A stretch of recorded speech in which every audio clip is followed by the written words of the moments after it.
Ahí está. Buenas noches, queridos amigos y hermanos.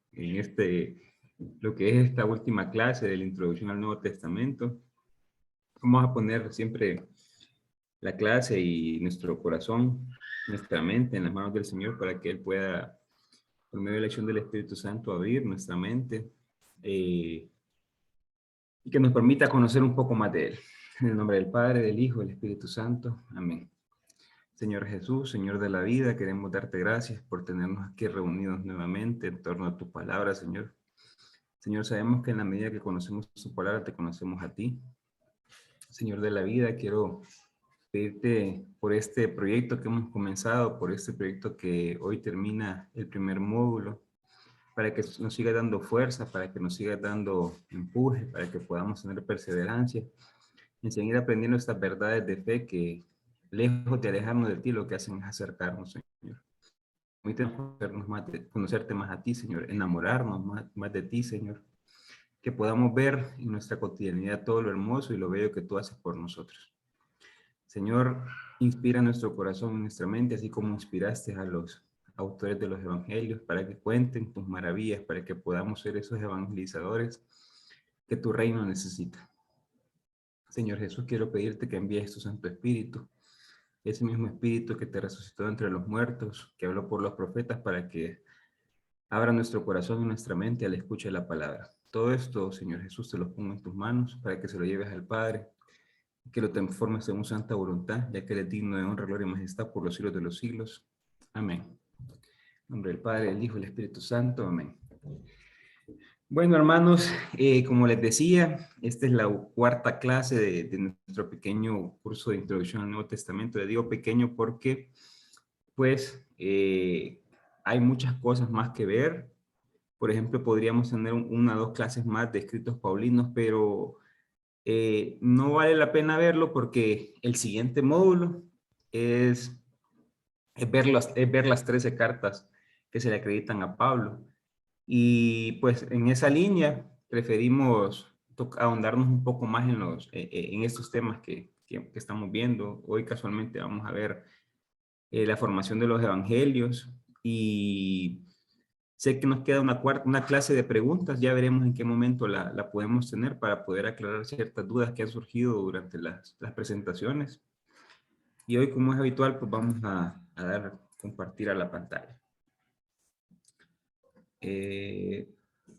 Vamos a quitar esto. Está muy bien. Solo me confirman que estamos viendo todo, ¿va? Estamos viendo la pantalla grande. Cheque. Sí. Perfecto. Bueno, entonces, como hemos venido viendo nuestro curso, como ven el módulo 1, que era métodos y técnicas de predicación, introducción al Nuevo Testamento, ya lo hoy prácticamente lo culminamos. Entonces, vamos a ir avanzando en esta belleza que tenemos para el día de hoy. Tenemos, recordemos lo que habíamos hablado en aquel momento, toda la experiencia del Nuevo Testamento, toda la experiencia de los evangelios, parte de la Pascua de nuestro Señor Jesucristo. La Pascua, yo les decía, es una sola realidad, que la hemos visto separada por días de una manera pedagógica, pero es una sola realidad. Y la Pascua, esto no se nos debe olvidar nunca, que es la pasión, muerte, resurrección y glorificación del Señor. Ya en la clase pasada pudimos ahondar y vimos que lo que se trata es una sola realidad. No hay cuatro realidades diferentes, sino que es una sola que sucedió en el mismo día. Entonces, todo parte de ahí.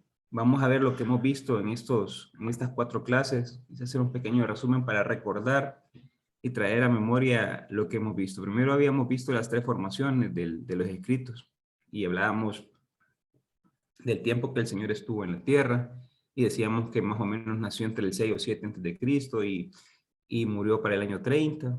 Hablábamos también de ese periodo post-pascual que es del año 30 al 50.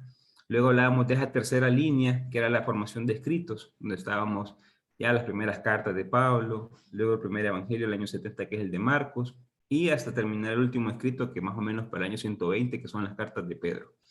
Entonces podíamos ver esas tres, a grandes rasgos, esas tres etapas de formación del Nuevo Testamento. Después nos fuimos a ver la geografía y ya mirábamos la tierra de Palestina. ¿Se recuerdan? Yo les explicaba el nombre de Palestina, venía de los guerreros del mar, de los filisteos, que habían venido y se habían instaurado en una pequeña comarca, y a raíz de los judíos de ser tan tercos en las diferentes guerras, es cuando en el Imperio Romano retoman el nombre de Palestina por la rebeldía de ellos. También mirábamos, en ese momento mirábamos todo lo que eran las regiones políticas, miramos ciertas cuestiones de cómo se conformaba el Imperio Romano, mirábamos también cómo se conformaban los judíos, desde el sumo sacerdote, mirábamos también los diferentes grupos, la pluralidad que había en aquel tiempo de Jesús, desde los fariseos, los saduceos, que eran los que conformaban el Sanedrín. Mirábamos también un poco de los celotas, que eran los guerrilleros, y hablábamos de que esta gente eran los que habían hecho la revuelta judía para el año 67, lo que había ocasionado en la destrucción del templo en el año 70 por los romanos, gracias a la revuelta de los celotes, porque ellos creían, sentían que Dios estaba con ellos y por eso podían hacer guerras y desbancar el imperio. Entonces mirábamos todo eso de la geografía que era tan importante y sacábamos ciertas conclusiones de cosas que probablemente pasaron, cosas que no pasaron, que eran más que todo un mensaje teológico. Recordemos que la Biblia es un mensaje teológico que muestra una verdad de salvación. Es una verdad de salvación lo que nosotros compartimos. Entonces mirábamos también todas estas regiones, las llanuras costeras, mirábamos las montañas, mirábamos los desiertos, mirábamos las depresiones grandísimas que tiene Israel, mirábamos un poco de esta geografía rica que tiene el pueblo y que pues en el Nuevo Testamento se muestra en los escritos cuando Marcos, Mateo, Lucas, en sus tradiciones nos muestran muchos prodigios que hacía Jesús en esas áreas. La última clase que tuvimos hace 15 días, nos adentramos a la experiencia post-pascuales, y era qué había sucedido o cómo habían entendido la muerte y la resurrección del Señor Jesús en el tiempo una vez que muere. ¿Qué pasa? Y mirábamos que los discípulos se dispersaron, como nos lo dice Marcos en su evangelio, y esa concepción de entender cómo vivía el resucitado en ellos, comprenderlo vivo, sentirlo vivo dentro de ellos, cómo fue el querigma apostólico, empezaron a predicar desde la muerte, resurrección, y que por Jesús tenemos salvación. Luego se venía esa etapa de asemejarse al sufrimiento del Señor, para luego llevar la buena nueva a las demás comunidades. Entonces mirábamos eso, que creo que fue la parte un poco más áspera de lo que hemos tenido, que es bellísimo, pero a veces como no estamos tan familiarizados, se nos hace un poco difícil. Y también tocábamos palabras claves: tercer día, primer día de la semana, cuerpo, ver, dentro de los elementos que miramos, que utilizaron los primeros discípulos del Señor para poder expresar al resucitado dentro de ellos y poder mostrarlo, poder hacer que la demás gente pudiera sentir que esa fuerza que los impulsaba, esa fuerza que los movía en la cotidianidad de sus vidas, no era más que Jesucristo resucitado, que transformaba el ser para poder tener una salvación ya desde este mundo. Pues yo siempre he creído que el Señor nos vino a salvar de este mundo, nos vino a enseñar cómo vivir en este mundo. Y entonces, desde ese punto de partida, poder comprender y poder ver cómo tenemos esa fuerza en nuestro interior, ese poder divino. Les adelanto, a final de la clase vamos a tener vamos a ver la revelación de Dios. Nosotros siempre decimos Dios es el mismo ayer, hoy y siempre. Pero ¿por qué para los judíos en aquel tiempo era una cosa y luego pasó a otra y luego con Jesús vino a otra? Entonces uno dice, y es que Dios cambia, ¿no? Lo que cambia es la percepción que tenemos de Dios, pero Dios es el mismo todo el tiempo. Vamos a ver un poco de eso al final y de la belleza que es ser cristiano. Y hoy vamos a ver un poco de los evangelios, de los 4 evangelios canónicos. Recordemos que tenemos 4 evangelios canónicos, pero hay 71 evangelios apócrifos que se llaman, que son evangelios, Evangelio Buena Nueva, ya la vamos a ver, pero son documentos tardíos. Cuando les digo tardíos, escritos entre el siglo entre el siglo II y siglo III hasta el siglo IV, que son documentos presentados por los gnósticos, la mayoría de ellos, que muestran un Jesús que no se asemeja mucho al Jesús de los canónicos. De los 71 escritos apócrifos, se han perdido 20 y los que tenemos son 51. Esos, yo sé que la idea de Discovery Channel y todos estos programas ahí que salen hablando cosas es mostrar como que son libros perdidos o libros tardíos o libros ocultos. Pero no, esos libros se venden en las librerías. Yo tengo una más o menos así de grueso, los 51 apócrifos los tengo ahí arriba guardados en una pequeña Biblia casi prácticamente. Y se están a la venta, pues, o sea, los puede comprar cualquiera, los puede leer cualquiera porque están en español, entonces no es nada del otro mundo, pues. Uno ahí puede, es bonito verlo porque en cierta manera entiende un poco lo que se vivía en el tiempo de Jesús. Ahí se habla de que Jesús agarraba pedacitos de barro y hacía palomitas y las palomitas volaban, o habla de cuando María fue elegida, que dice que no concuerda con los canónicos, que dice que en el Evangelio según Santiago, en el Evangelio de Santiago, dice que María fue desde chiquita llevada al templo y ahí estuvo todo el tiempo. Y habla de cómo José la conoció y que José era viudo, un montón de cosas que nada que ver con los canónicos. Entonces, al no ver que tienen una línea de los canónicos, pues se quedaron como apócrifos. Apócrifos son muy bonitos, no es nada del otro mundo. Entonces, continuando con nuestra presentación, nos vamos a preguntar hoy qué es un evangelio. Ya la primera clase preguntamos qué es el Nuevo Testamento. Hoy, ¿qué es el evangelio? El evangelio, como su nombre lo dice, es una transliteración del griego y se conoce como evangelio.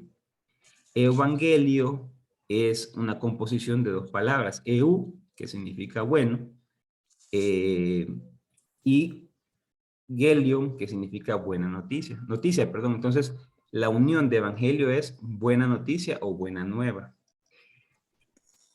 Nosotros, los evangelizadores, que la evangelización no solo es la predicación, sino que es la formación, la visita a las personas que están enfermas, a las cárceles, darle comida al que no tiene que comer, o todas las maneras de evangelización.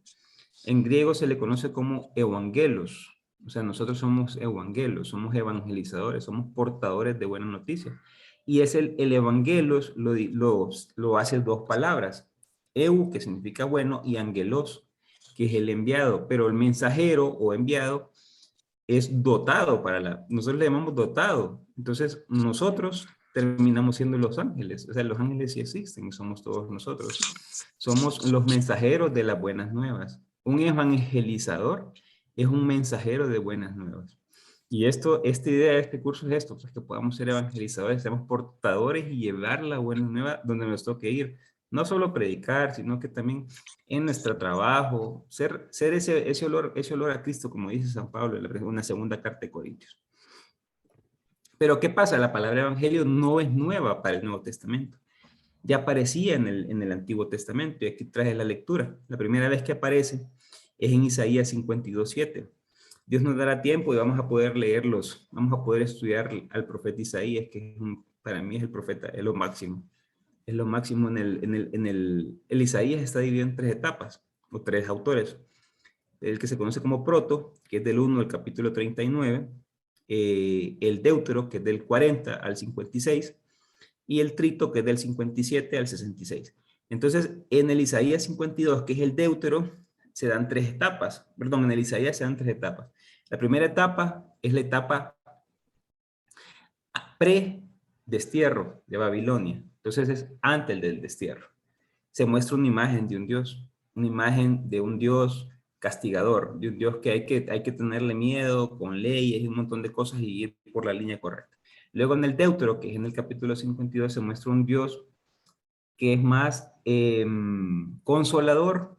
¿Por qué? Porque están en Babilonia, están desterrados. Y es un momento en el que el pueblo de Israel, o sea, la parte de Judá y de Jerusalén, se han ido de Jerusalén. Babilonia prácticamente destruyó la ciudad, destruyó el templo, ellos son extranjeros, están solos, entonces la imagen que tienen que mostrar para que el pueblo no deje la fe, porque como ven, llegan a Babilonia y ven todas las bellezas, entonces se preguntan, entonces Marduk, que era el dios de los babilonios, es más grande que Yahvé. Entonces, la imagen que muestra el profeta de un Dios es un Dios consolador.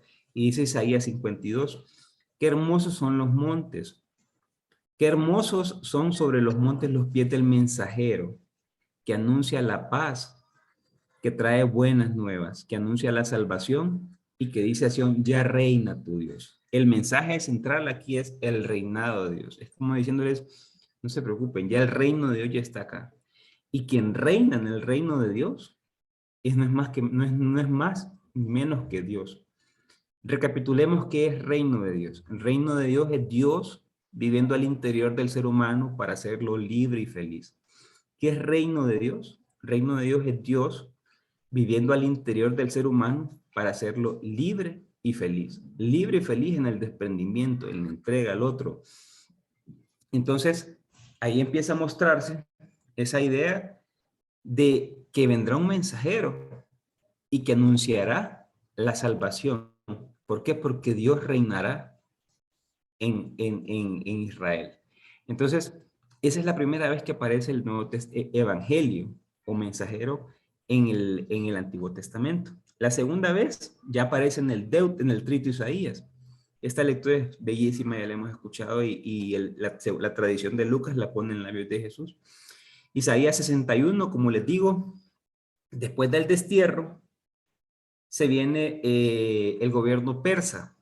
Los persas vencen a los babilonios, estaba el rey Ciro, hasta lo llaman un rey ungido del Señor, y él les permite regresar a Jerusalén, les permite reconstruir el templo, reconstruir las murallas, y eso lo habla mucho Esdras y Nehemías. Pero aquí hay algo hermosísimo, Isaías siempre mostrando que la principal restauración debe ser el ser humano. Isaías, el trito Isaías, esos capítulos donde se habla en los que se habla del siervo sufriente, que es el Deutero, y en el trito que habla de la restauración, Isaías siempre muestra una restauración de Dios al interior del ser humano, restaurando al ser humano siempre. Isaías muestra una restauración no al templo, no a los edificios, sino al ser humano, porque Isaías entiende que solo restaurando al ser humano se puede cambiar la sociedad. Pero viene Esdras y Nehemías y muestran una restauración hacia los edificios, hacia los ministerios, hacia el templo. Entonces, al final termina pudiendo un poco más la restauración de los edificios y se empieza a relegar a un montón de gente. En esa restauración se empieza a relegar a los pobres, a los cautivos, a los presos. Entonces viene Isaías y dice lo siguiente, Isaías 61:1, el Espíritu del Señor Yahvé está sobre mí, por cuanto me ha ungido Yahvé a anunciar la buena nueva a los pobres. Me ha enviado a vendar los corazones rotos, a pregonar a los cautivos la liberación y a los reclusos la libertad. Porque en ese momento lo que está pasando es que están volviendo a haber divisiones. Entonces cierta clase está alejando a cierta persona. Entonces, y es ahí donde Isaías dice, no, Dios no viene a hacer eso, Dios viene a restaurar personas. Dios viene a darle fuerza al pobre y a restaurar la sociedad. Dios viene a liberar a los cautivos, a proclamar el año de gracia. Y ese es el discurso principal ¿cómo se le llama? Sí, el discurso principal del Evangelio de Lucas. Lucas 4, Lucas en el capítulo 4 pone a Jesús repitiendo en la sinagoga de Nazaret esta lectura y dice, yo soy la buena nueva, yo soy el que vengo a proclamar el año de gracia del Señor, a salvar a los pobres, a liberar a los cautivos.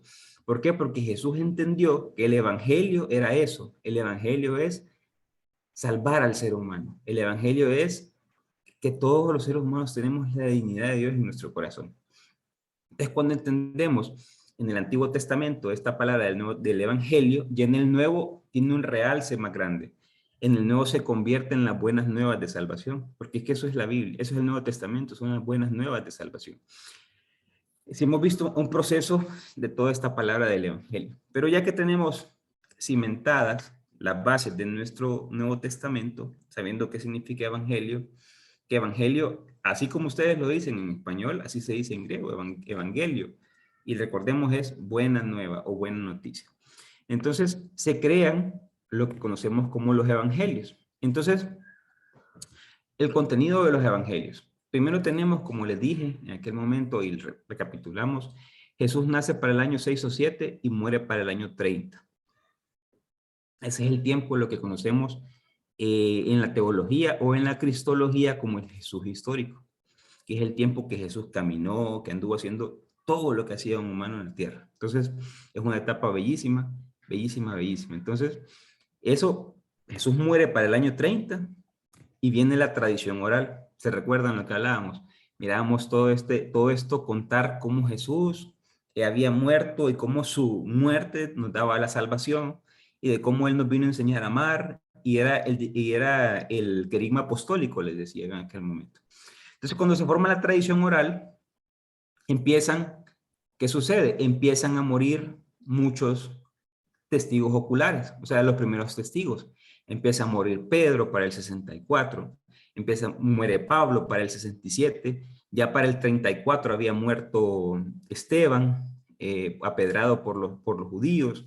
Entonces, al ir viendo que empiezan a morir los primeros testigos, se ve la necesidad de poder poner en papel, no en papel, o sea, en papiros, en pergaminos, en los documentos de aquel momento, todo lo que había hecho el Señor Jesús. Entonces es ahí donde comienza el primer evangelio, pero recordemos que el primer escrito es el de Pablo, los primeros 7 escritos de Pablo, que se escriben entre el 51 y el 57. Pero ¿qué pasa? Pablo no habla de Jesús. Pablo lo que habla es de la salvación que trajo Jesús. Pero Pablo en ninguna de sus cartas describe cómo es Jesús. Nunca lo conoció, nunca estuvo con él. Es más, Pablo cuando describe su vocación, porque no es conversión, recordemos, es vocación, él lo que dice es que se encontró con el resucitado y que él lo hizo apóstol del resucitado, pero él nunca dice que estuvo con el Jesús histórico, por llamarlo así, sino que lo que estuvo es con el resucitado. Entonces, Marcos es el primer evangelio y se escribe más o menos para el año 70. Marcos tiene un total de 678 versos, de los cuales provienen pues todos de la tradición oral. Hay una tradición que dice que Marcos era el traductor de Pedro. Pedro, cuando andaba predicando, evangelizando, él hablaba en arameo. Entonces, cuenta una tradición, eso no es bíblico, sino que es tradición, de que ocupaba un traductor. Pero como Pedro andaba hablándole a los paganos, entonces ocupaba a alguien que le traduciera. Y Marcos era el que utilizaba. Que recordemos, ya vamos a ir viendo más o menos quién era Marcos. Entonces, de esos 678 versos salen de la tradición de Marcos, probablemente de las predicaciones de Pedro, dicen en aquel momento. Les cuento lo que dicen ciertas tradiciones. Hay muchas tradiciones que ya dejaron de tener valor, porque ya la crítica textual, que es la ciencia, que empieza a ver cómo se han conformado los evangelios, nos dice otras cosas. Para que tengan una idea, mis queridos hermanos, hay casi 6.000 manuscritos del Nuevo Testamento. De esos 6.000 manuscritos del Nuevo Testamento es sumamente difícil, casi imposible encontrar uno igual. Hay palabras que cambiaron, ¿por qué? Porque cuando escribieron, por ejemplo, cuando escribe el redactor de Marcos, él escribe, pero luego viene un copista y empiezan a hacer copias, y empiezan a hacer copias y copias. Recordemos que no había imprenta, la imprenta es hasta 1534, 1540, por ahí que Gutenberg la desarrolla. Entonces lo que nosotros conocemos copistas eran las personas que venían, agarraban el documento y empezaban a escribir. Pero estos copistas, de repente yo soy de San Marcos de Colón y yo sé que en mi pueblo la gente habla de una manera y me traían el documento y yo venía y decía, esta gente no va a entender esta palabra. Entonces cambiaba ciertas palabras. Entonces la crítica textual lo que hace es agarrar los manuscritos en griego y empezar a ver tienen ciertos criterios. Hay criterios de dificultad, hay criterios del arameo, varios criterios que ellos utilizan y se han quedado con... Y es ahí, gracias a la crítica textual, donde se dieron cuenta que Marcos fue el primer evangelio, porque era el evangelio que no explicaba tanto, era un evangelio bien directo, por eso Marcos el león, porque es a la primera. Marcos no anda con casaca, Marcos es esto, y no anda cambiando como hace Mateo, como hace Lucas. Entonces, la crítica textual a lo largo de todo este tiempo se ha venido desarrollando y nos ha permitido entender estas cosas. En esa crítica textual también se da cuenta uno de algo, de que la tradición oral desprende otro documento que se llama el documento Q. El documento Q, según los especialistas, data de entre el año 50 y 60. Ojo, Q es una hipótesis nada más. ¿Por qué? Ya la vamos a ver. ¿Por qué no lo tenemos? Ya lo vamos a ver. Pero Q es una hipótesis que calza como anillo al dedo. O sea, es espectacular lo que hace Q. Q es un documento en el cual se muestran los dichos de Jesús. Cuando escuchen logion, los logion de Jesús son los dichos de Jesús también, que es utilizado mucho en el estudio bíblico. Entonces, ya tenemos ubicado de la tradición, tenemos a San Marcos y tenemos a Q. Marcos, con 678 versos, ayuda a Mateo, no ayuda, Mateo copia a Marcos. Mateo aparece para el año 80 y 90. Mateo tiene 1071 versos, de los cuales 540 versos son copia de Marcos. ¿Entiendes? La gente lo que hace es un estudio sinóptico. Un estudio sinóptico es poner los 3 evangelios en columnas y empezar a sacar las frases o versos iguales. Entonces, los estudiosos se han dado cuenta de que el 50% de la totalidad del evangelio de Mateo proviene de Marcos. O sea, Mateo, cuando redacta su evangelio, tiene a la par el evangelio de Marcos y empieza a tomar información para ponerla en su evangelio. Claro, él la cambia para su comunidad, pero el origen de esa parte proviene de Marcos. También Mateo tiene una información particular que se conoce como la fuente M. Y de esta fuente M, él toma 301 versos que corresponden al 28% del evangelio de Mateo. Mateo tiene una cualidad y es que él escribe para judíos convertidos al cristianismo. Entonces, Mateo pues escribía para paganos. Entonces, muchas de las cosas que Mateo agarra, las cambia y las pone hacia la línea de la comunidad de él. Pero falta una parte. Si ustedes ven aquí, tenemos 50 de Marcos, 28 de Mateo, 28 de la fuente M. Nos hace falta que Q le dé información y Q le da 230 versos que corresponden al 22%. Ahí es donde empieza a aparecer la fuente Q. ¿Por qué? Porque también para Lucas le da información. Entonces dicen, ok, entonces Marcos no conoce Q, pero Mateo y Lucas sí la conocen y es más, copian a Q. Entonces, ya tenemos sentado más o menos Marcos, Mateo y tenemos a Q. Ahora viene Lucas, que aparece para el año 80 y 90 más o menos. Lucas tiene un total de 1151 versos. Es el evangelio más largo. Aunque Mateo tiene 28 capítulos, en versos, Lucas es el más grande. De los 1151 versos que tiene Lucas, 400 versos le copia a Marcos, equivale a un 35%. Lucas, copia de Q, un total de 230 versos, o sea, el 20%. Pero Lucas también tiene una fuente extra, que es la fuente L, que le llamamos. Y es donde saca el otro porcentaje del 45%. Ustedes pueden ver algo aquí bien interesante. Y es que Q le da 230 versos a Lucas y 230 versos a Mateo.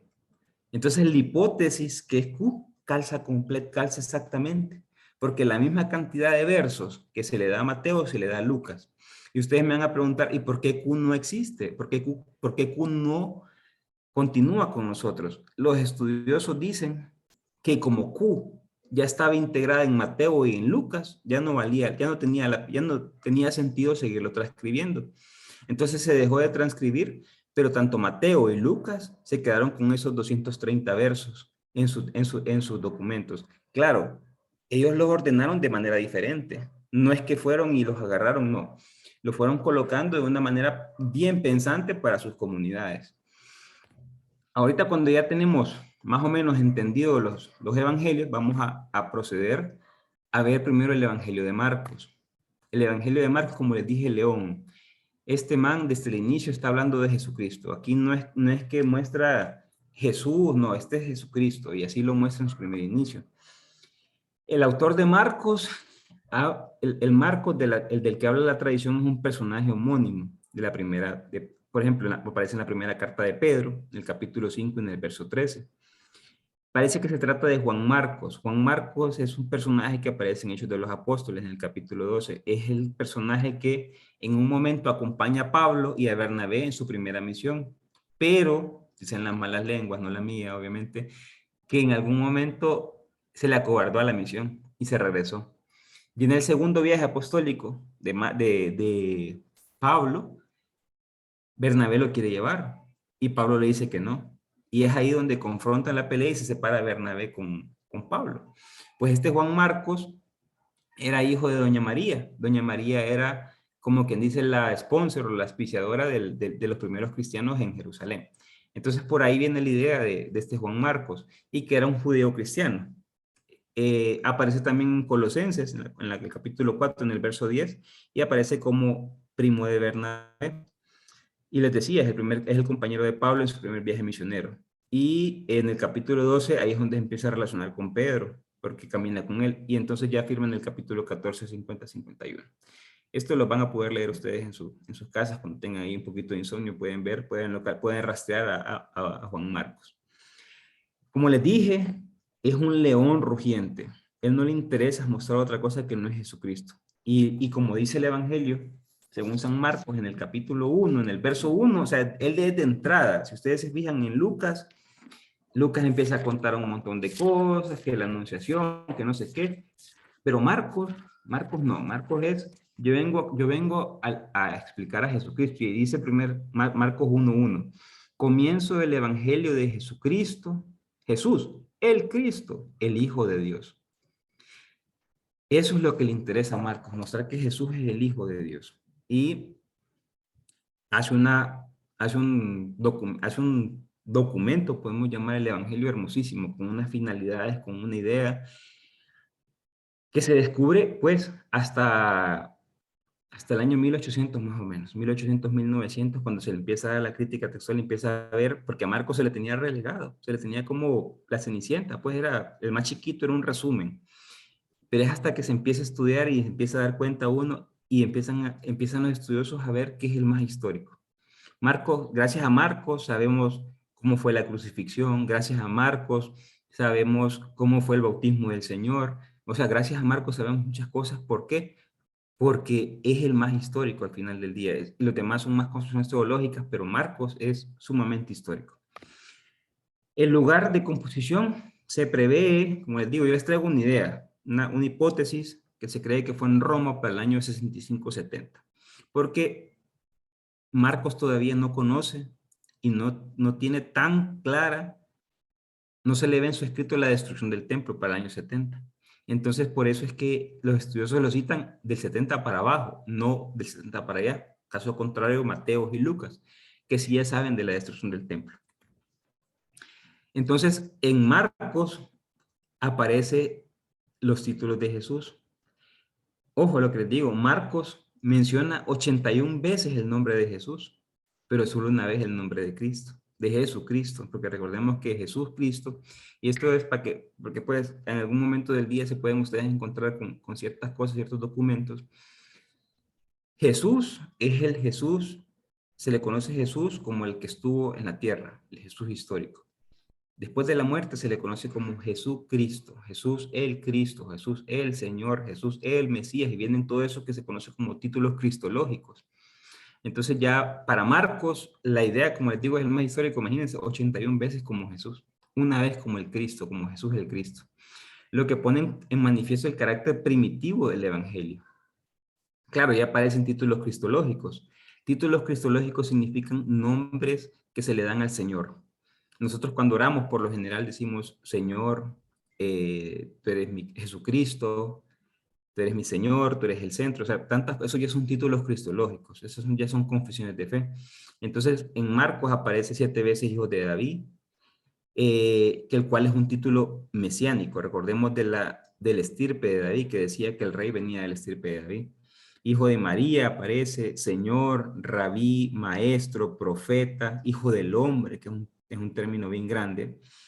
Hijo de Dios, que es el título fundamental de Marcos, porque a Marcos le interesa mostrarle tanto a los judíos como a los paganos que Jesús es el Hijo de Dios y lo pone en diferentes bocas.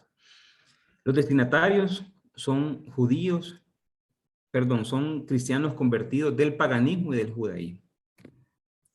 Aquí yo les dejo un link de una conferencia que tuvimos en la parroquia, en nuestra parroquia, ahí vino un niño, al cual pueden ingresar y están más o menos 70 minutos de una presentación que hice del Evangelio según San Marcos, a más detalle, hay geografía, hay un montón de cosas ahí que pueden, si quieren ahondar un poco más en Marcos. Luego tenemos el Evangelio según San Mateo. Mateo siempre es relacionado con un ángel, como que un ángel es el que viene y le cuenta las cosas. ¿Por qué? Por la fineza con que escribe Mateo. Mateo tiene una fineza en sus escritos excepcional. Mateo ha sido identificado como el cobrador de impuestos. Siempre se creía de que el cobrador de impuestos, Leví, por ejemplo, Leví o Mateo, era el que había escrito su documento. Pero la firma de Mateo aparece implícita en el capítulo 13 del Evangelio según San Mateo. No sé si alguien me puede leer Mateo 13, 52, para que veamos quién es el que escribe realmente el Evangelio según San Mateo, según para los biblistas, para ciertos biblistas. Mateo 13, 52.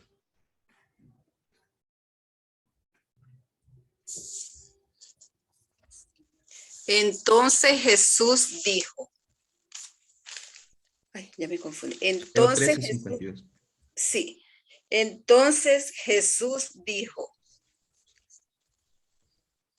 está bien cuando un maestro en religión ha sido instruido sobre el reino de los cielos. Se parece a un padre de familia que siempre saca de sus armarios cosas nuevas y viejas.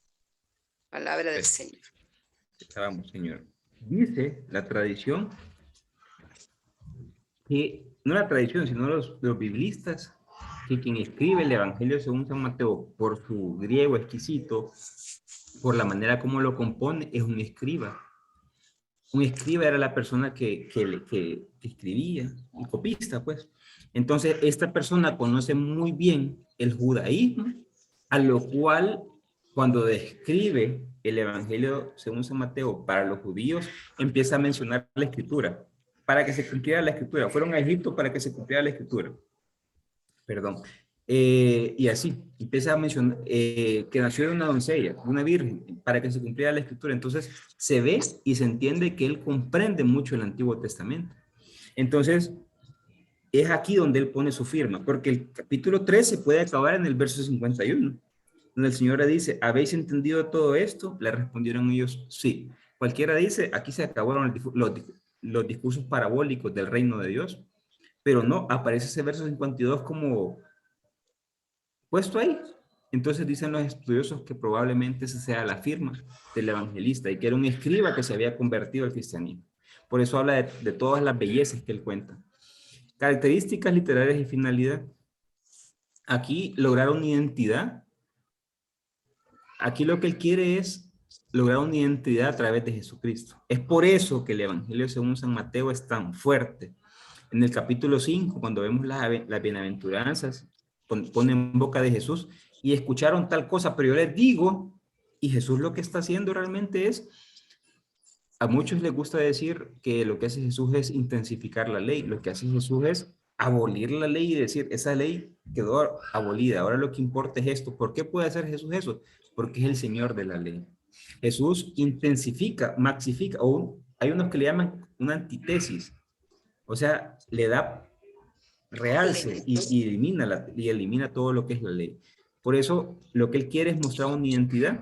En el capítulo 13, en el capítulo 15, perdón, es ahí algo bien impactante, y es cuando él empieza a abolir todos los ritos de purificación, sepulcros blanqueados que se limpian por fuera, pero por dentro. Entonces, en aquel tiempo, el judío, y eso lo comenté varias veces, tenía las albercas de purificación.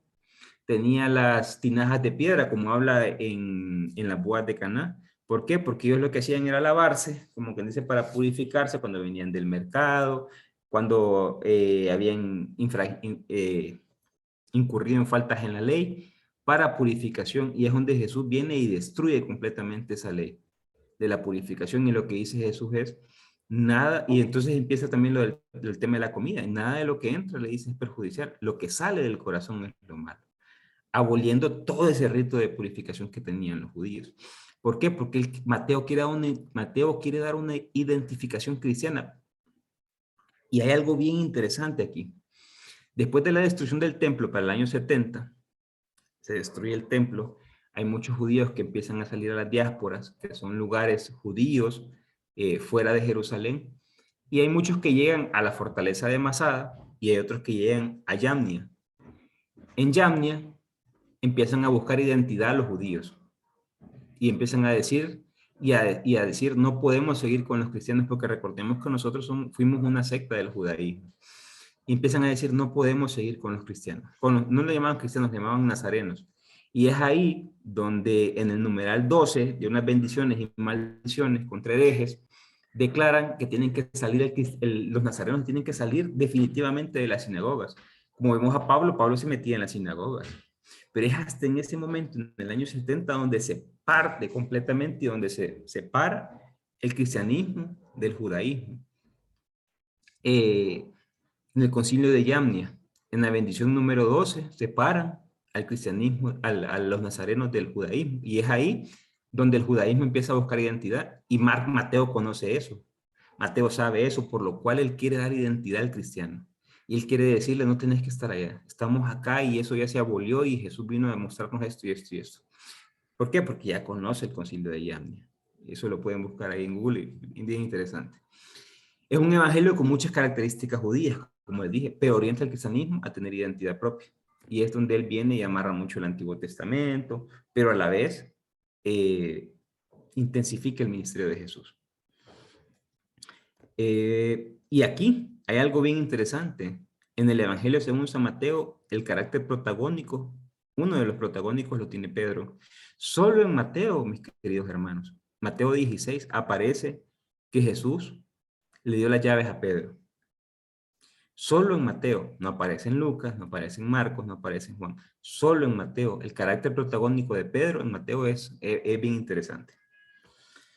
Lugar de composición, se cree que fue por la zona de Antioquía de Siria, que era esa otra lugar que fue el lugar de misión de Pablo y Bernabé, Antioquía, que era la segunda lugar como con más fuerza después de Jerusalén para los cristianos. Los destinatarios eran los judíos convertidos al cristianismo.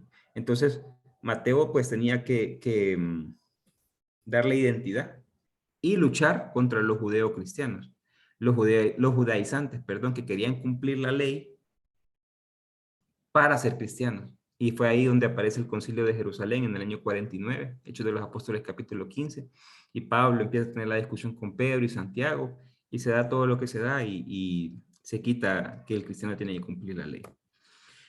Para que tengamos una idea del contenido exquisito que tiene el Evangelio según San Mateo, Mateo muestra su Evangelio en 5 grandes discursos, como diciendo la nueva ley.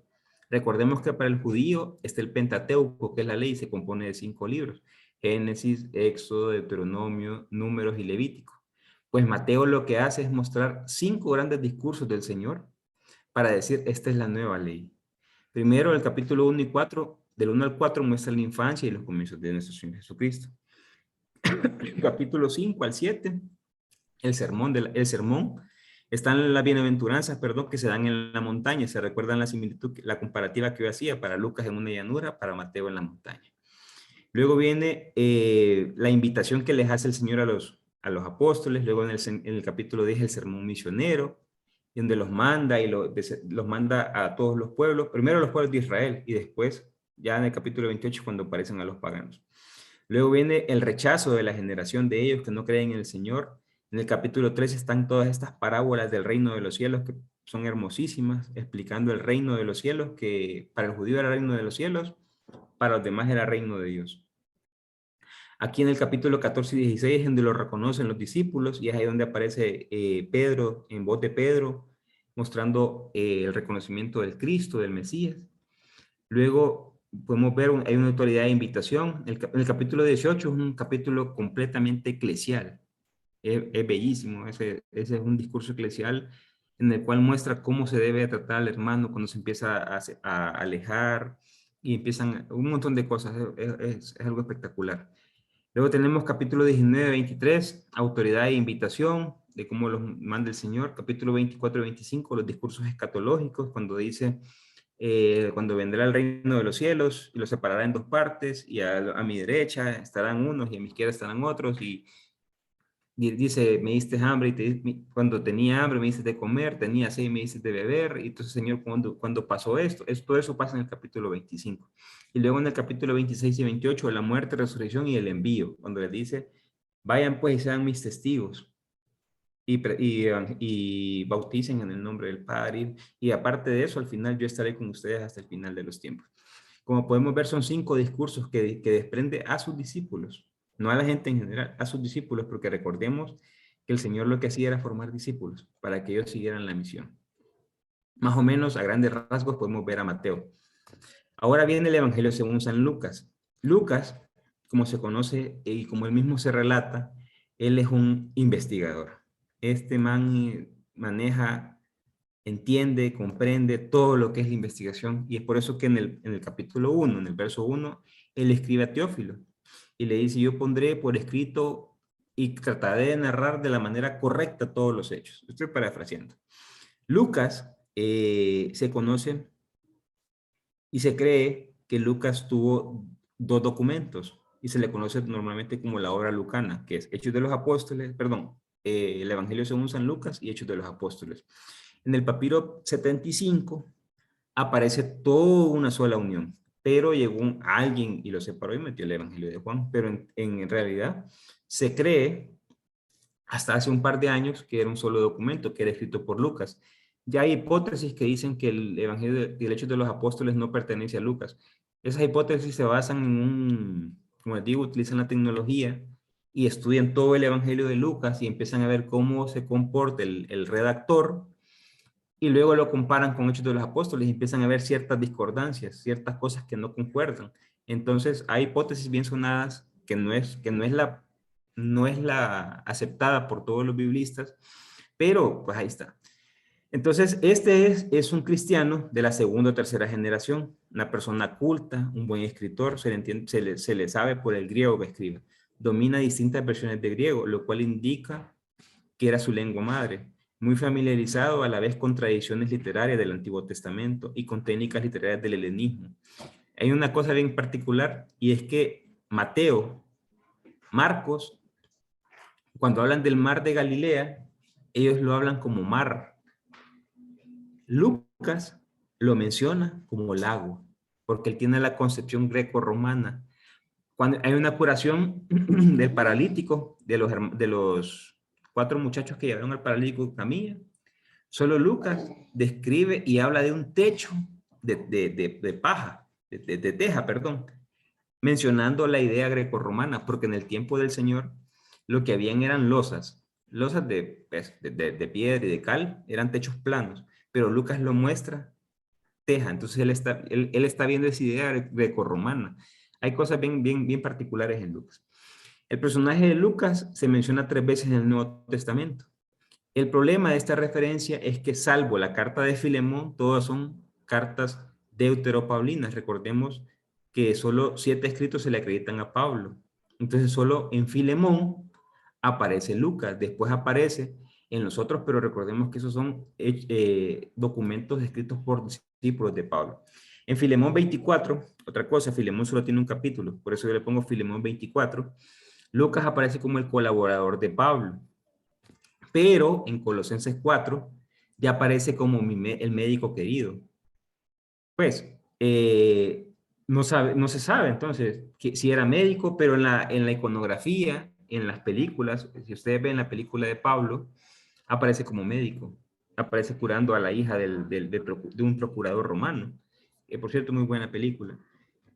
También en 2 Timoteo 4:11 lo menciona como el único que está conmigo, cuando todos lo abandonaron, como el amigo querido de Pablo. Desde Crisóstomo se ha visto una referencia en la segunda carta de Corintios, en el capítulo 8, en el verso 18, el hermano que se ha hecho célebre en todas las comunidades predicando el evangelio. Crisóstomo creía, y esa tradición siguió, de que ese era Lucas, el que andaba anunciando después lo que Pablo ya había comenzado. En el Hechos de los Apóstoles hay una sesión narrativa en la que el sujeto es la primera persona en plural, y por eso es que le mencionan que es Lucas, porque dicen nosotros, que parece aludir a Pablo y al autor del escrito como compañeros de viaje, y eso aparece en Hechos 16, en Hechos 20, en el 21, y Lucas aparece firmando toda la obra lucana en el capítulo 1, en el verso 1 de Lucas, cuando dice que él es un investigador, que le va a contar todo a Teófilo. Teófilo lo podemos ver de dos formas, o literal, o Teófilo también lo podemos ver de la siguiente forma, que es Filos, amigo, Teo, Dios. Entonces, el amigo de Dios. Entonces, Lucas nos está contando a nosotros, los amigos de Dios, cómo realmente pasó el evangelio de nuestro Señor Jesucristo. Luego vamos con el cuarto evangelio y último. El evangelio según San Juan es relacionado, es mencionado como el águila. ¿Por qué? Por su gran contenido teológico. Este evangelio es de unas profundidades teológicas abismales. En un inicio se creía que no tenía nada histórico, solo teología, pero a raíz del estudio que se le ha dado, se ha dado cuenta que muchas cosas que hoy conocemos del Jesús histórico, por ejemplo, dónde fue crucificado, entre otras cosas, tienen un núcleo histórico. Entonces él nos cuenta de las 3 Pascuas, por ejemplo, que el Señor fue a Jerusalén, solo Juan lo cuenta.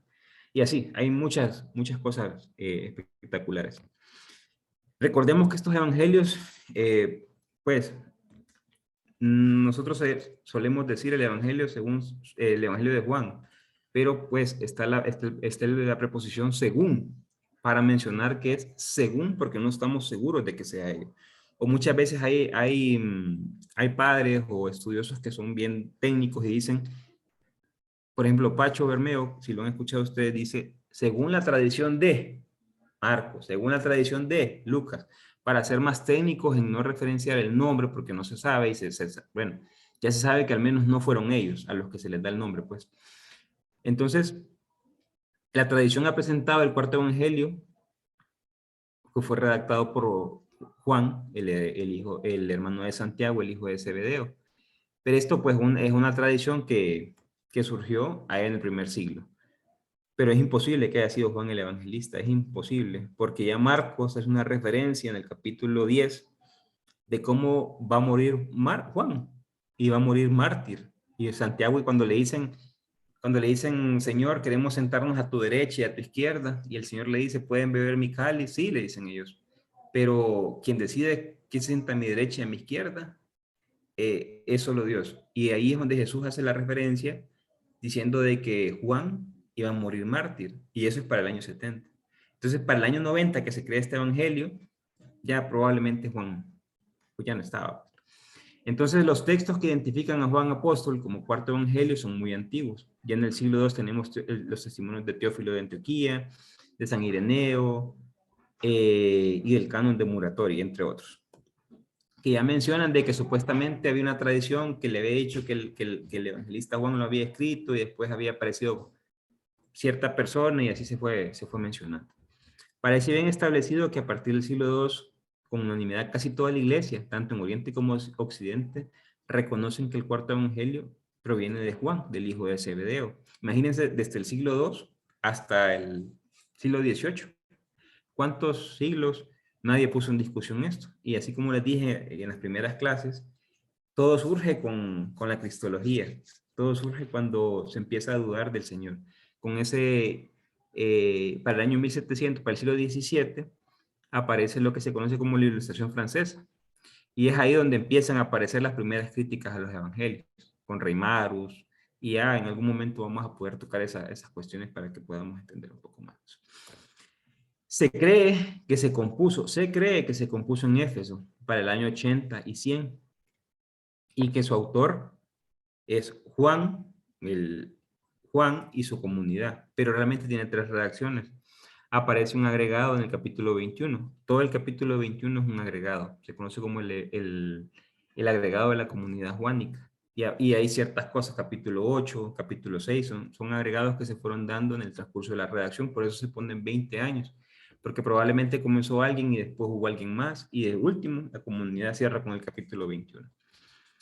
La intención de la obra es fortalecer la fe a finales del siglo I. ¿Se recuerdan que yo les dije que para ese tiempo los cristianos eran muy perseguidos por el imperio? Entonces eran quemados. Entonces lo que Juan quiere es mostrar cómo Jesús es la unidad y cómo el que cree en Jesús está viviendo la vida eterna y cómo el que vive la vida eterna ya está viviendo con el Padre. Y es un evangelio preciosísimo que, si Dios lo permite, lo vamos a ver en el segundo semestre del otro año. Lo vamos a ver completito porque es una cosa espectacular. También hay una denuncia ante los gnósticos. ¿Quiénes eran los gnósticos? Los gnósticos eran una herejía cristiana, ojo, eran cristianos, pero ellos decían que Jesús nunca fue humano. Ellos decían que Jesús vino en espíritu, que a Jesús le crecía la ropa conforme crecía él, que Jesús nunca padeció de dolor, que Jesús nunca sufrió en la cruz, que lo que había era una imagen nada más, y que esas revelaciones se le daban a un grupo de personas nada más por el conocimiento. Pero es ahí donde Juan ¿dónde ataca a los gnósticos? De entrada, Juan de volada en el capítulo 1, en el verso 14, les dice a los gnósticos, es imposible. Y dice lo siguiente, y la palabra se hizo carne y puso su morada entre nosotros, como diciendo, este se hizo carne, este se hizo humano y hizo lo mismo que nosotros. Y es ahí donde se entiende, porque ya los gnósticos estaban fuertes para ese tiempo. Y impulsaron una fidelidad en el amor a Jesucristo y a una comunidad cristiana. Realmente el Evangelio de Juan es único, pues. Es totalmente diferente, por eso conocemos como la tradición sinóptica, Marcos, Mateo y Lucas, que ya les mostré todo de cómo se formó, y vemos al Evangelio de Juan, que es completamente diferente, que anda por otras líneas. Más o menos para que tengamos una idea, ya ir calentando motores, cómo se forma el Evangelio según San Juan, perdón. Primero, el himno cristológico del capítulo 1 al verso 18, del 1 al 18, es el himno cristológico. Luego hay 2 libros, se le conoce como de los 2 libros, el libro de los signos. Ojo, Juan no menciona nunca milagro, porque Juan entiende que la palabra milagro está pisoteada. ¿Por qué? Porque muchos están esperando milagros, pero para Juan eso no existe. Juan lo que muestra en griego se llama semeion, que es signos. Entonces él muestra signos, él todo el tiempo es signos, signos, signos. El primer signo, convertir el agua en vino. El segundo signo, la curación del hijo del funcionario. Y así, 7 signos. También aparece la parte del libro de las glorias, donde aparece la última cena, y como que y uno dice en el capítulo 14 y 17, escucha, Juan pudo haber terminado su evangelio en el capítulo 13, pero como que se acordó, y es donde comienza la otra redacción, y empieza a mencionar todos los discursos del capítulo 14 al 17 del Espíritu Santo, que conviene que yo me vaya, vendrá otro a explicarles más cosas, y todo eso bellísimo que aparece en esa parte. Y luego la tercera parte, que es Jesús, la pasión, perdón, en la segunda parte, que es la narración de la pasión, y en la parte 3 es Jesús resucitado, y el capítulo 21, como les dije, el epílogo, que es un añadido. Es un añadido del Evangelio según San Juan. Hemos visto más o menos los 4 evangelios así a vuelo de pájaro. En su momento vamos a poder estudiarlos a cada uno. Recordemos que esto es una introducción, esto es como un abrebocas a lo que se viene, pero es bueno entender las propuestas de cada evangelio. Y para seguir remarcando esto, Marcos, que se escribe entre el 65 y 70, lo que quiere mostrar es el comienzo del evangelio según el evangelio de Jesucristo, Hijo de Dios. Esa es la línea, cuando entendemos esto, todo el evangelio está marcado por esa línea. La línea de mostrar a Jesús como el Hijo de Dios. Mateo, que es lo engendrado de ellas del Espíritu Santo, mostrando de que Jesús realmente es el Hijo de Dios que fue engendrado por medio del Espíritu Santo, y nos muestra de que Dios al inicio le dice, le pondrás en Emmanuel, que es Dios con nosotros, y al final, en el capítulo 28, dice, yo estaré con ustedes hasta el final de los tiempos, mostrando de que Jesús, a pesar de que murió y resucitó, nunca se fue y está con nosotros y nos acompaña y nos da la fuerza. Y siempre, siempre, y nunca, nunca nos deja solos. Luego viene Lucas, y que todo para el año 80 y 90, todo lo que Jesús hizo y enseñó desde un principio era la misericordia de Dios. Dios a Jesús de Nazaret le ungió con el Espíritu Santo, que es el capítulo 4, y le dio poder para ir curando, para ir sanando y para oprimir al demonio. Es donde se muestra más el demonio en el Evangelio según San Lucas, y de cómo veía que el demonio bajaba y que todos estos signos muestran el reino de Dios, y muestra le da mucho realce al Espíritu Santo, como la fuerza que impulsa a Dios, a Jesucristo. Y el Evangelio según San Juan, entre el año 80 y 90, aquí ya nos muestra un Jesús hecho Dios, así de sencillo. Hay siete líneas que se conocen como los yo soy. Yo soy el pan de vida, yo soy la luz del mundo, yo soy la puerta, yo soy el buen pastor, yo soy la resurrección y la vida, yo soy el camino, la verdad y la vida, yo soy la vid verdadera. Tranquilos, los vamos a ver todititos. ¿Por qué? Porque en Éxodo 3:14, en el discurso, allá cuando está con Moisés, Dios en la zarza ardiente, y Moisés y Jesús y Dios lo manda a liberar a su pueblo, Moisés le pregunta, y cuando me preguntan quién me envió, ¿quién voy a decir que es? Y Dios le dice, Yahvé le dice, yo soy el que soy. Entonces, Juan entiende eso y dice, Jesús es Dios.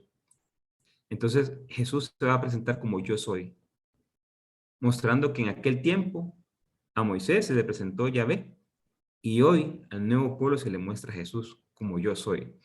Y así lo muestra también en el Apocalipsis. También iremos viendo ciertas cositas, pero los yo soy del Señor es un espectáculo. Ahora, ya para ir finalizando, quiero mostrarles, yo les dije que les quería mostrar un poco de cómo ha sido la revelación de Dios. ¿Por qué? Porque una vez que tenemos cierta idea del Nuevo Testamento, es bueno entender cómo había sido Dios o cómo ha venido avanzando el Señor a lo largo del tiempo. No el Señor es el mismo ayer, hoy y siempre. ¿Cómo lo hemos captado los seres humanos? Primero aparece Yahvé, allá por el año 1200 antes de Cristo, mostrándose como Yahvé. Yo soy el liberador, yo soy el proveedor, yo soy el restaurador, yo soy el Dios celoso, yo soy un Dios nacional, o sea, el Dios de Israel, el Dios que sacó a Israel de Egipto y lo hizo caminar por el desierto. En esa experiencia de los 40 años en el desierto, se dan cuenta que Yahvé es el que camina con ellos, que Yahvé es el que los alimenta y les manda codornices, que les manda el maná, que Yahvé es el que les manda el agua, que Yahvé es el que les da la protección y les manda la chequiná, que Yahvé es el que les manda el fuego para que calienten, que Yahvé es el que provee todo. Esa imagen empiezan a ver a un Dios que está a favor del ser humano, un Dios que está con ellos y que los hace avanzar, pero es un Dios celoso. Es un Dios celoso, es un Dios que no permite que se le renda culto a otro Dios que no sea Él. Esa es la primera idea, esa es la primera imagen de Yahvé. Esa es una idea que tiene el pueblo de Israel para el Éxodo. Luego viene, no sé si lo han escuchado, Goel. Goel es el Dios restaurador, es el Dios que aparece con el Deutero y el Trito Isaías, allá por el 500, allá por el siglo V y siglo VI antes de Cristo. Ese Dios que restaura, ese Dios que lo saca que manda a un ungido, como Ciro, y los restaura y los fortalece, y es el hacedor, y ahí se empieza a ver a Dios como Padre y Creador. Padre y Madre y Creador, en Isaías lo muestra, mostrando un Dios que quiere restaurar al ser humano para que restaure la sociedad, que quiere mostrar a ese Dios que está a favor, insisto, del ser humano. Como podemos ver, viene en ascenso. Luego viene nuestro Señor Jesucristo y nos muestra al Padre, nos muestra a su Abba. Padre nuestro, Señor Jesucristo, que se mete en la historia a salvar al ser humano. Ya nos muestra a Jesús, nos muestra un Padre.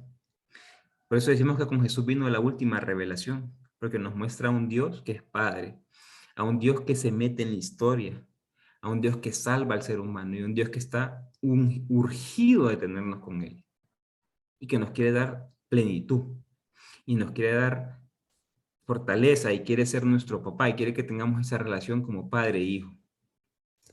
Muere Jesucristo y Jesús entrega su espíritu. Y con el Espíritu Santo se le conoce como el pneuma, el pneuma. Y es que ya no es el Padre, ahora es el Espíritu, ahora es Dios que se mete en el corazón del ser humano, como la revelación última y definitiva. Es Dios, como lo muestra Pablo en la primera carta a los Corintios, en el capítulo 3, diciendo que nosotros somos el templo del Espíritu Santo. Mostrando ese Dios que ya no está en templos, que ya no está en edificios, que el cielo ahorita que viene Navidad, solemos decir, el cielo se quedó vacío. Y yo les pido, reflexionen en esa idea. El cielo se quedó vacío, ¿por qué? Porque Dios se metió en nuestros corazones, porque Dios vive en nuestros corazones. Entonces, si el cielo se quedó vacío y Dios vive en nuestros corazones, ¿dónde es el cielo? En nuestros corazones. ¿Dónde está el poder divino? En nuestros corazones, en nosotros. ¿Estamos capacitados para actuar como Dios en este mundo? Claro que sí. Tenemos el poder divino en nuestro corazón, en nuestro ser. ¿Qué hay imposible para el que se hace ver como hijo de Dios, que Dios habita en él? Nada. No hay nada imposible. Somos nosotros los llamados a mostrar a Dios porque Dios habita en nosotros. ¿Pero qué pasó? Esa es la Santísima Trinidad. ¿Pero qué pasó? Porque uno dice, esto lo entendemos porque lo estamos escuchando, o ciertas cosas a veces se dicen en las homilías. Por lo general, lo que priva, lo que aparece en todos lados es un Dios retributivo. Y es el Dios de la retribución. El Dios altísimo, el Dios de la retribución dogmática. ¿Por qué? Porque al inicio de la iglesia aparecieron un montón de cosas, entonces pues había que formarse. Yo más o menos con la clase segunda les expliqué esto. Entonces se tenía que ver a un Dios allá lejos, un Dios lejísimo al que hay que ir a hacerle sacrificios, al que hay que hacer un montón de cosas para que se fije en uno, a un Dios que hay que prender cualquier cantidad de velitas y hacer esto y esto y esto para que Él tenga misericordia de nosotros. Y se nos olvidó la revelación de Jesucristo. Se nos olvidó que ese Dios habita en nosotros, con el cual podemos hablar todos los días de nuestra vida, en cualquier momento. Y siempre lo repito yo, esto por medio de la conciencia. La conciencia es el Cristo origen del alma. Es donde habita Dios. Entonces, nos hemos quedado solo viendo este punto negro. Se nos ha olvidado toda la revelación de Dios. Nosotros como evangelizadores estamos llamados a esto, a mostrarle a nuestros hermanos que Dios se metió en el corazón del ser humano para hacerlo libre y feliz, para erradicar cualquier miedo, cualquier preocupación, cualquier dificultad. Por eso dice la primera carta de Juan en el capítulo 4, en el verso 18, donde habita el temor, no habita el Espíritu Santo, o no habita el amor. En la manera que el Espíritu Santo habita y logra fundar el reino de Dios en nuestro corazón, el miedo se hace a un lado. Y el miedo da cabida solo al amor de Dios. Yo hoy quiero, pues, para ir terminando más o menos y ver cómo está nuestro desarrollo. A mí me hicieron este ejemplo, este ensayo, este juego. Me lo hicieron cuando empezaba a estudiar, pues, y me gustó tanto que decidí involucrarlo ahorita. Yo quiero que ahí donde están ustedes, quiero hacer una pequeña evaluación. Hay 4 preguntas. Primero, ¿dónde está Dios para mí? ¿Dónde considero que está Dios para mí? Ya se las puse fácil con lo que les he explicado. ¿Dónde está Dios? Luego, ¿qué es la oración para mí? Pregunta número 3, ¿cómo enfrento las crisis? Y pregunta número 4, ¿qué oración es la que yo más privilegio? Acordemos que hay varios tipos de oración: petición, alabanza, adoración, contemplación, súplica, hay un montón. Ahí donde están ustedes, si le pueden tomar una captura, o bueno, aquí la tengo ya, aquí la tengo. Pueden recordar esas 4 preguntas. Yo se las digo, a mí me la hicieron y eso me ayudó bastante a crecer. Me ayudó bastante a darme cuenta de dónde estaba y hacia dónde iba. Conscientemente yo les digo, vamos a ir adelante, vamos a avanzar, no importa dónde estemos ahorita, vamos a avanzar. Este es un camino y la idea es madurar en la fe. Entonces, cuando ya tienen respondidas esas 4 preguntas ustedes, vamos a hacer un análisis. Vamos a poner esta flechita acá. Entonces, ¿dónde está Dios? Cuando vamos a ir evaluándonos como las etapas del crecimiento humano. Las etapas del crecimiento humano. Para la primera etapa, que es la infancia, Dios está arriba. Dios está en el cielo. Dios se quedó ahí arriba. Y hay que hablarle y hay que dirigirse al cielo, hay que ver para el cielo y saber que Dios está ahí arriba. ¿Qué es orar? Orar es dialogar con Dios. Y como es mi padre, yo le puedo pedir las cosas que yo quiero. Le puedo pedir bendiciones, le puedo pedir que haga esto por mí, que haga lo otro. ¿Y qué son, y qué son las crisis para mí? Son pruebas de Dios. Son pruebas que manda Dios para probarme porque Dios me ama tanto y me quiere probar. Y Dios prueba a los que más aman. Entonces, la prueba se convierte en una prueba de Dios. Y entonces yo le pregunto, ¿por qué Dios me estás probando? ¿Por qué me estás probando? Y la oración que más priva o que más privilegia en mi ser es la oración de petición. Señor, dame esto, Señor, dame lo otro, Señor, dame esto, Señor, dame lo otro. Entonces, pero eso es una etapa y todos pasamos por eso. Porque no crean que la vaca no pasó, tuvo que pasar por ternera, pues. O sea, todos pasamos por niño, adulto y grande. Entonces, primera etapa, o sea, la superamos. Segunda etapa, adolescencia. ¿Dónde está Dios? Dios está en todas partes. Dios está en la creación. Y ojo, porque si estiro el dedo le puedo pullar el ojo. Y Dios está, y hay que tener cuidado porque nos está viendo todo el tiempo. ¿Qué es la oración? Es tomar conciencia de las bendiciones que Dios me da, lo cual es lindísimo, darse cuenta de las bendiciones que Dios le da, solo dándole gracias, pasa uno al Señor. Pero es la adolescencia. ¿Y qué son las pruebas? ¿O cómo se enfrentan las crisis? Ah, es que Dios me permite esto por algo, pero yo no sé para qué, pues, pero Dios me está permitiendo, Dios permite que me suceda esto. Se murió un familiar y es que Dios lo permitió. Y me enfermé y es que Dios lo permitió. Y uno dice, pregunta, ¿y por qué Dios lo permite? Porque no es que me ame, ¿por qué me permite que me pasen estas cosas? Como les digo, es una preguntadera, estamos adoleciendo, estamos en adolescencia. Vamos para arriba. Como les digo, este es un proceso para ir evolucionando. Luego tenemos la etapa de la juventud, que es una etapa bellísima. ¿Por qué? Porque yo soy el templo del Señor. Dios habita en mí, yo soy el templo del Señor, yo me siento templo del Señor. ¿Qué es la oración? Es un canal de bendición. Yo soy un canal, por medio de la oración me doy cuenta de que yo soy un canal de bendición para los demás. Yo donde voy, ahí voy y llevo la bendición. La bendición de estar con ellos, la bendición de acompañarlos, la bendición de esto. Yo soy un canal de bendición para los demás y yo me abro como un canal de 60 pulgadas para llenarles de bendición a todos. Luego, ¿cómo se enfrentan las crisis? Todo viene de Dios y viene con un propósito. Entonces, como viene con un propósito, hay que discernir qué me quiere decir y qué debo de hacer. Porque como siempre Dios me está probando, entonces este es en griego se dice crineo, un tamizaje en el cual sale la pura tierrita buena y es la que yo tengo que ver para avanzar. Y la oración que privilegio es la alabanza, que es buenísima, es espectacular.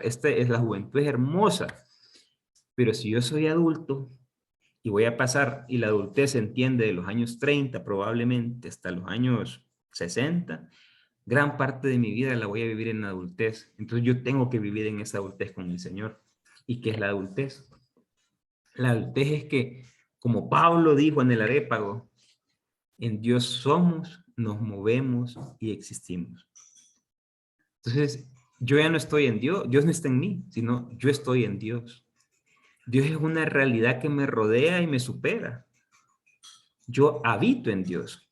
Y si yo habito en Dios, yo entiendo que todo esto, ojo, sin caer en panteísmo. Panteísmo es creer que todo es Dios. No, esta es una realidad que es Dios, pero no es todo Dios. Porque si no, no podríamos estudiar, no podríamos hacer nada. Pero yo estoy en Dios. Todas mis partes están en Dios. Entonces, ¿qué es la oración para mí? Es vivir en comunión con Dios. ¿Y qué vivir en comunión con Dios? Juan 17:3, la vida eterna. Yo entiendo, comprendo y vivo en comunión con Dios todo el tiempo de mi vida. Entonces yo estoy orando todo el tiempo. Yo estoy en vida eterna con el Señor. ¿Y qué pasa con las crisis? Que venga lo que venga, yo soy parte del Señor. Yo soy pertenencia del Señor, como lo dice Pablo allá en las Gálatas, o como lo dice María, yo soy la esclava del Señor, hágase en mí lo que tú quieras. Pues. ¿Por qué? Porque entiendo lo siguiente, Romanos 12:2, que la voluntad de Dios, ojo, la voluntad de Dios solo se puede distinguir por tres cosas. No, si no es estas tres cosas, no es la voluntad de Dios según el Nuevo Testamento. Es buena, es agradable y es perfecta. Romanos 12:2. Si no son estas tres cosas, no es la voluntad de Dios. Y entiendo que son agentes externos que son parte de mi ser que me están, que están actuando en mí. ¿Y cuál es la oración que privilegio? Es la oración de adoración. Es una adoración completa al Señor, viviendo en Él. ¿Cuál es nuestra meta? Que todos lleguemos, me incluyo, lleguemos a la adultez y lleguemos a darnos cuenta de estas realidades y de estas grandes revelaciones que el Señor ha tenido con nosotros. Mis queridos hermanos, hemos llegado al fin del módulo 1. Hemos visto, para finalizar, los 4 evangelios. Hemos visto cómo el Señor ha impulsado y cómo el Señor ha forjado por medio del Espíritu Santo todos estos evangelios que hoy son inspiración divina. Ojo, no los podemos tomar como hechos históricos, sí como verdades de fe, sí como verdades de salvación, porque el mundo está sediento de estas verdades. Y somos nosotros los llamados a poder llevar el evangelio, somos nosotros los evangelos, somos los ángeles del Señor que vamos a evangelizar en todas partes del mundo donde el Señor nos ponga. Entonces ahí donde estamos vamos a darle gracias al Señor y vamos a pedirle que nos permita reconocer que en Él somos, nos movemos y existimos. Padre bueno, gracias Señor porque en ti somos, nos movemos y existimos. Gracias Señor por medio de la acción del Espíritu Santo, tú nos haces consciente de esta realidad. Gracias Señor porque tú quieres llevarnos a la madurez para que vivamos en una comunión perfecta contigo, para que podamos vivir desde ya la vida eterna. Gracias Señor de la vida porque nos has dado el don de la vida. Permítenos darle fuerza Señor, permítenos llevar a plenitud este regalo que tú nos has dado. Permítenos entregarnos por los demás Señor, poder aportar un granito de arena en esta sociedad. Señor, permítenos que estos conocimientos que estamos adquiriendo no se queden solo en nuestra mente, sino que los bajemos al corazón y los llevemos en acciones que glorifiquen tu nombre, Señor, en acciones que muestren que tú estás a favor del ser humano. Gracias, Señor, porque enviaste a tu Hijo amado a darnos la revelación definitiva, esa revelación que nos muestra que tú eres Padre, pero que nos muestra de que tú nos has hecho parte de ti, Señor. Gracias, Padre bueno, por cada uno de estos hermanos que están aquí, que han perseverado. Te pido que les siga fortaleciendo, porque lo que se viene es grandísimo, Señor. Es hermosísimo y te vamos a conocer más, Señor. Vamos a enamorar de ti, Señor, y vamos a querer vivir todos los días de nuestra vida en comunión perfecta contigo. Permítenos vivir ya desde ya, Señor, la vida eterna. Permítenos conocer a tu Hijo amado y conocerte a ti, para que podamos saber cuál es tu santa voluntad. Hoy nos llevamos la idea, Señor, de que tu santa voluntad solo puede ser buena, agradable y perfecta. Gracias, Señor, porque nos amas al extremo, porque te entregaste tú mismo, Señor, por nosotros, para enseñarnos que el amor es la clave de la vida, que viviendo con amor es como nosotros podemos ser felices y hacer feliz a los demás. Padre bueno, y te queremos saludar como nuestro Señor Jesucristo nos enseñó, y decimos todos juntos: Padre nuestro que estás en el cielo, santificado sea tu nombre, venga a nosotros tu reino, hágase Señor tu voluntad en la tierra como en el cielo. Danos hoy nuestro pan de cada día, perdona nuestras ofensas, como también nosotros perdonamos a los que nos ofenden. No nos dejes caer en la tentación y líbranos de todo mal. Amén. Y que el Señor nos siga bendiciendo en el nombre del Padre, del Hijo y del Espíritu Santo. Amén. Amén. Bueno, voy a cerrar esto. Mis queridos hermanos, hemos terminado el primer módulo. Sé que estamos pendientes ahí con la sesión de preguntas y respuestas, pero ya veremos cómo qué día la hacemos, porque se nos viene el 24. Excelente. Sí, gloria a Dios. Gracias. Muchas gracias. Gracias, Roger, por este primer módulo, ¿verdad? Sabemos que es un esfuerzo, ¿verdad? Que es un tiempo aparte, pues. Y nuestras oraciones por Roger, ¿verdad? Les pedimos ponerlo en oración, ¿verdad? Porque este es el primer paso que hemos dado, ¿verdad? En este curso. Y yo creo que estamos, pues, satisfechos, complacidos y con un sinnúmero de preguntas, ¿verdad? En el chat, dale ahí. Vamos a terminar de grabar, ¿verdad? Terminando en este momento.